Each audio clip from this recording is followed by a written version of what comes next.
Hi everyone, চলে এসছে আবার একটা নতুন মিনি ভ্লগ নিয়ে। ভ্লগটা ছিল বিয়ে বাড়ির ভ্লগ। বিয়ে বাড়িতে গিয়ে আমাদের অবস্থা একবারে পুরো নাজেহাল হয়ে গেছিল। তো কিভাবে নাজেহাল হলো সবকিছুই তোমাদের সাথে শেয়ার করব। রেডি হয়ে চলে এসেছিলাম বাসের মধ্যে। বাস ছাড়ার কথা ছিল 5টায়, কিন্তু ছেড়েছিল 8টায়। এই জন্য একটু সমস্যা হয়ে গেছিল। আমরা বরযাত্রী যাচ্ছিলাম, বাসে এত রোড জ্যাম হয়ে গেছিল যে বিয়ে বাড়িতে পৌঁছাতে পৌঁছাতে আমাদের 11টা বেজে গেছিল।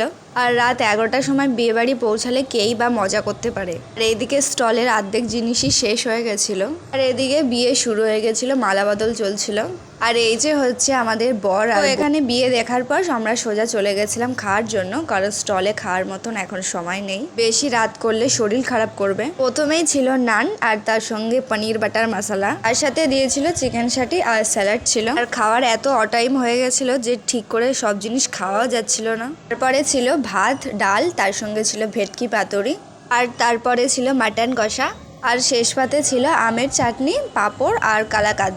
খাওয়া দাওয়া করে চলে এসেছিলাম নাচের এই জায়গাটায়। তো এখানে কিছুক্ষণ বসে নাচ দেখার পর আমরা চলে গেছিলাম সোজা বাসের ওখানে। তারপরে বাসে করে আমরা সোজা চলে এসেছিলাম গোবরডাঙ্গায়। আর এই দেখো ফাঁকা রাস্তায় আমরা এখন হেঁটে হেঁটে বাড়ি যাচ্ছি। আমাদের বাড়ি ঢুকতে প্রায় বেজে গেছে 3টে। এই সময় শরীরটা একদমই ভালো লাগছিল না। তো ভিডিওটি ভালো লাগলে তোমরা একটা লাইক করে দিও, আর চ্যানেলটিকে সাবস্ক্রাইব করে দিও। দেখা হচ্ছে পরে ভিডিওতে। আজকের মতো টাটা।